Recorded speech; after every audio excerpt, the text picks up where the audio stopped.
Muy buenos días, mis amados hermanos y hermanas. No hay nada mejor que empezar el día con la inspiración de nuestros profetas. Espero te guste mucho este programa. Bienvenidos a Discursos y Profetas de Ven Sígueme con Walter Posada.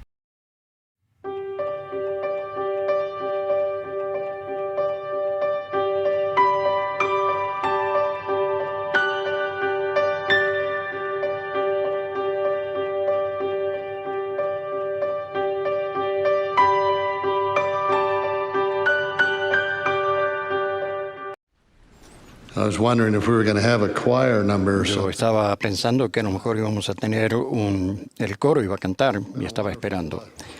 Ha sido una hermosa conferencia hasta este momento.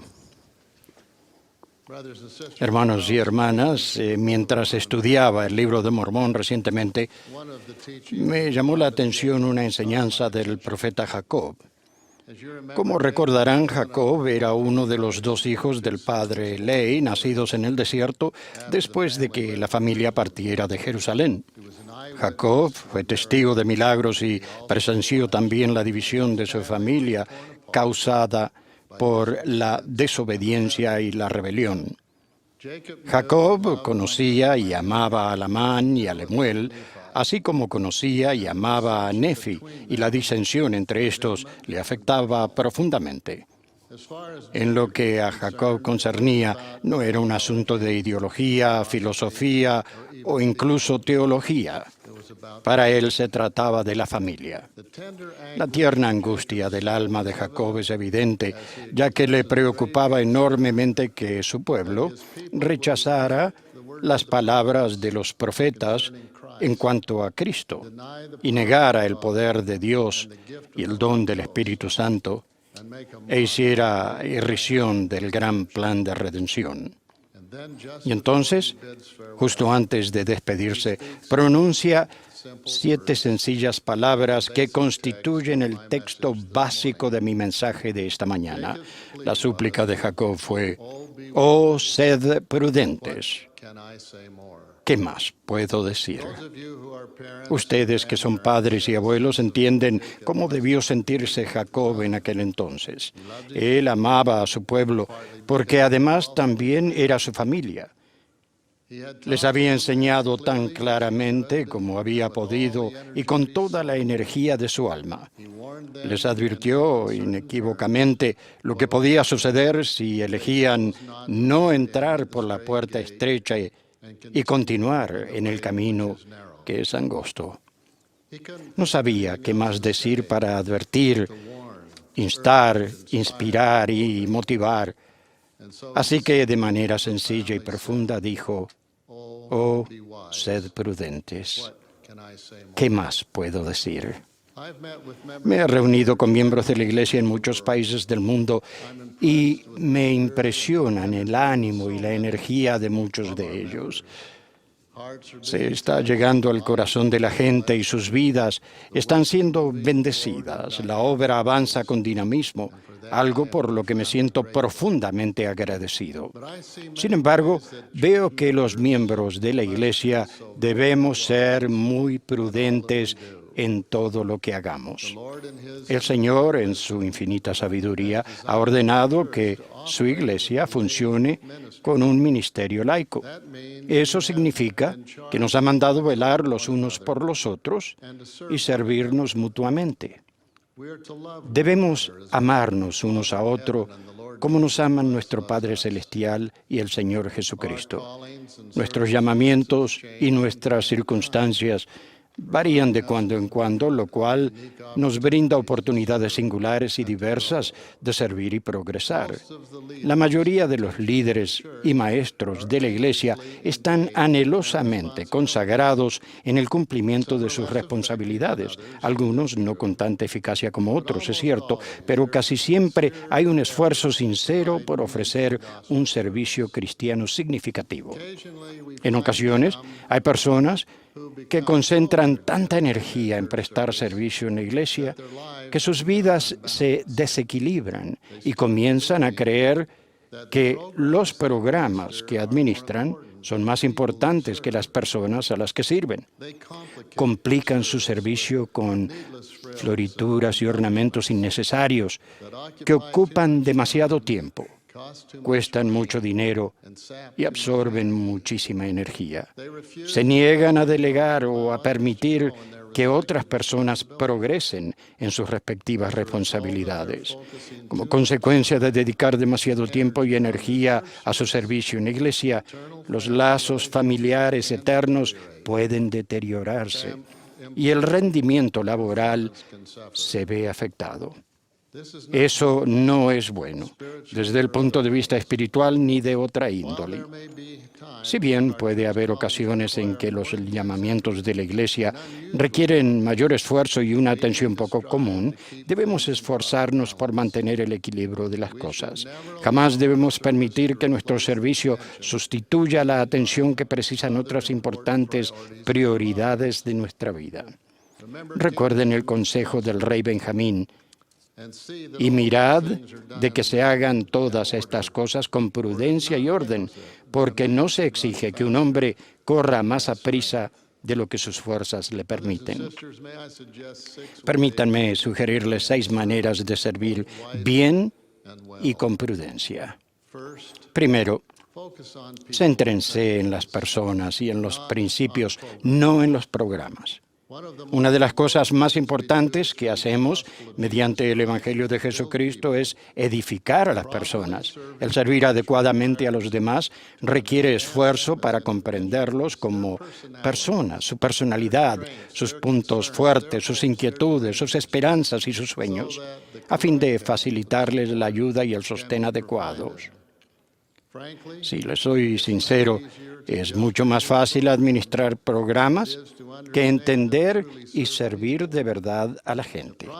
El objeto principal de las reuniones de líderes de la Iglesia debiera ser cómo ministrar a la gente. La información y la coordinación más rutinarias pueden ahora transmitirse a través de llamadas telefónicas, mensajes de correo electrónico o del correo postal, para que las agendas de las reuniones de presidencia y de consejo se centren en las necesidades de las personas. Nuestra meta debiera ser siempre valernos de los programas de la Iglesia para edificar, alentar, ayudar, enseñar, amar y perfeccionar a la gente. Recordad que el valor de las almas es grande a la vista de Dios. Los programas son herramientas.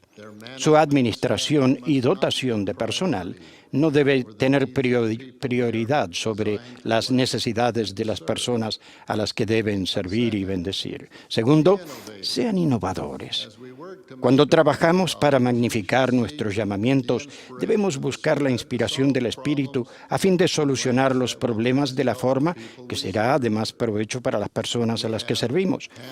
Contamos con manuales de instrucciones cuyas pautas se debe seguir. Dentro de ese marco, disponemos de importantes oportunidades para pensar, ser creativos y utilizar nuestros talentos personales. La instrucción de magnificar nuestros llamamientos no es un mandato de adornarlos y hacerlos complejos. Innovar no significa necesariamente expandir. Muchas veces equivale a simplificar. Dado que el principio eterno del albedrío nos otorga la libertad de elegir y pensar por nosotros mismos, deberíamos ser cada vez más diestros en la solución de problemas. Tal vez cometamos algún error, pero en tanto sigamos las pautas y los principios del Evangelio, aprenderemos de esos errores y tendremos mayor comprensión de las personas y seremos más eficaces al servirles. Ser innovador también significa que no se nos tiene que decir todo lo que debemos hacer. El Señor dijo: no conviene que yo mande en todas las cosas, porque el que es compelido en todo es un siervo perezoso y no sabio. Confiamos en que hagan uso de la inspiración, hermanos y hermanas. Confiamos en que lo hagan dentro del marco de las normas y los principios de la Iglesia. Confiamos en que sean prudentes al deliberar en consejos para contribuir a edificar la fe y el testimonio de las personas a las que sirven. Tercero, dividan el trabajo y deleguen responsabilidades. Existe una diferencia entre ser responsable de que se haga un trabajo y hacerlo uno mismo.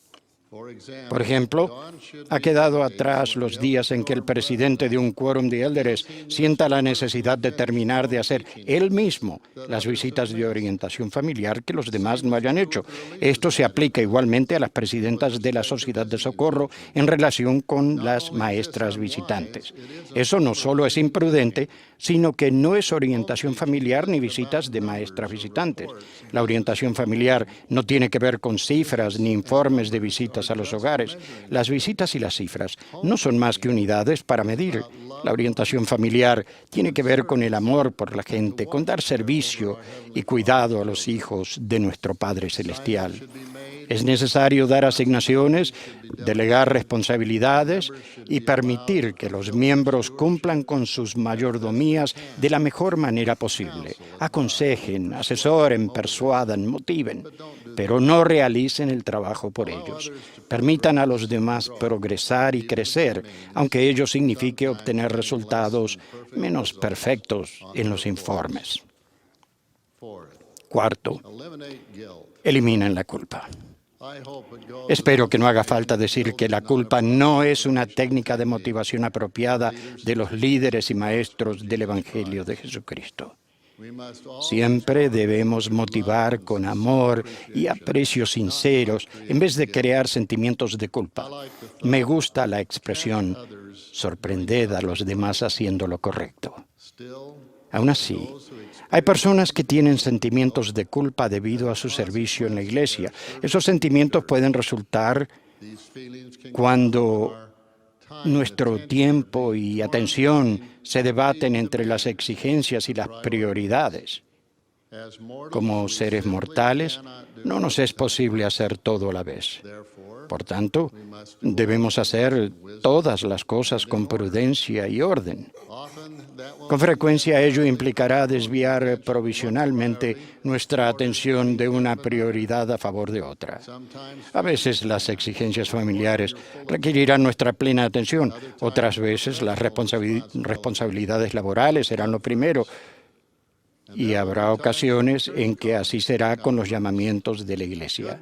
El buen equilibrio se logra al hacer las cosas en el momento propicio, sin demorar nuestra preparación ni aguardar al último minuto para cumplir con nuestras responsabilidades.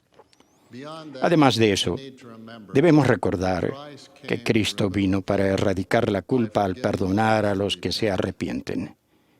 Vino a traer paz al alma tribulada.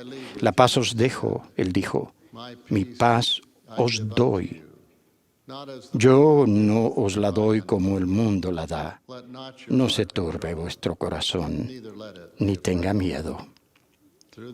Mediante su milagrosa expiación, nos insta, llevad mi yugo sobre vosotros y hallaréis descanso para vuestras almas.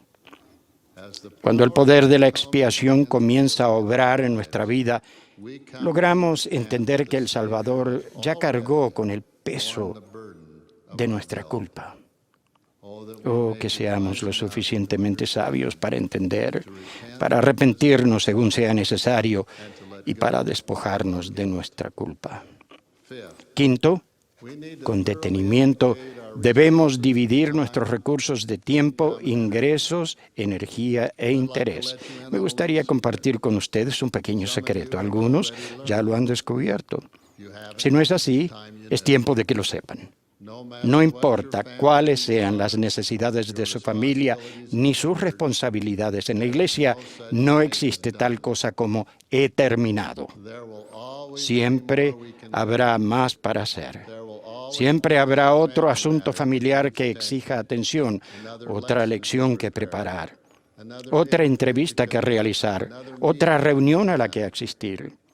Debemos ser prudentes para proteger nuestra salud y seguir el consejo que el presidente Hinckley nos demos de que nos limitemos a hacer las cosas lo mejor que podamos. A mi entender, la clave reside en conocer y comprender nuestras propias capacidades y limitaciones y entonces medir nuestro ritmo, distribuir el tiempo, la atención y los recursos con prudencia para ayudar a los demás, incluso a nuestra familia, en su búsqueda de la vida eterna. Sexto, unas palabras a los líderes sobre el asignar responsabilidades a los miembros y en particular a los conversos recientes. El presidente Hinckley dijo que cada miembro nuevo de la Iglesia necesita una responsabilidad. Puede asignarse cualquier responsabilidad siempre que ésta no abrume a los nuevos miembros. Antes bien, debe darle suficiente oportunidad de sentirse cómodos en la Iglesia al aprender su doctrina y trabajar junto con miembros que sean amigables.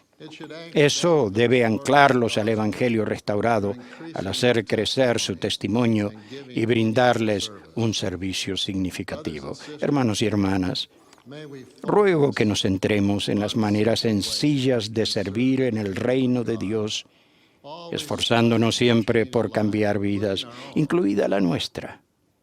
Lo más importante en nuestras responsabilidades de la Iglesia no son las estadísticas que se informan ni las reuniones que se llevan a cabo, sino la gente a la que se ministra individualmente, tal cual lo hizo el Salvador.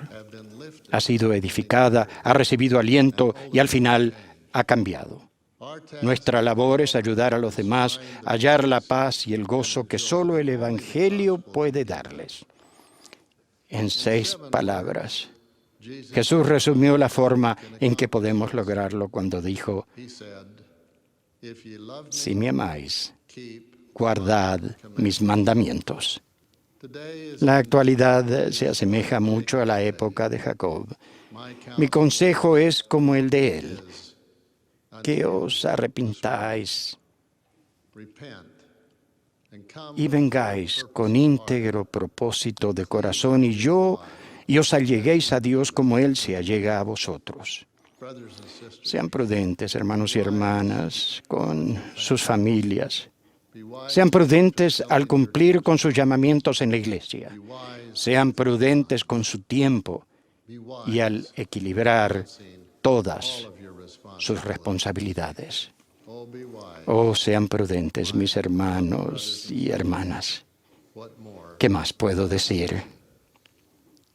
Ruego que Dios nos bendiga con sabiduría para amar a su Hijo Jesucristo y con prudencia ayudar a llevar a cabo su obra. Lo dejo en el nombre de Jesucristo, con mi testimonio de que sé que esta es su iglesia, que estamos en su obra, que la paz del Señor nos acompañe, para que podamos hacer sabiamente las responsabilidades. Lo ruego humildemente en el nombre de Jesucristo. Amén. Espera, no te vayas todavía. Recuerda que tenemos muchos contenidos para ti. Elige el que más te gusta, aquí en Ven, Sígueme con Walter Posada.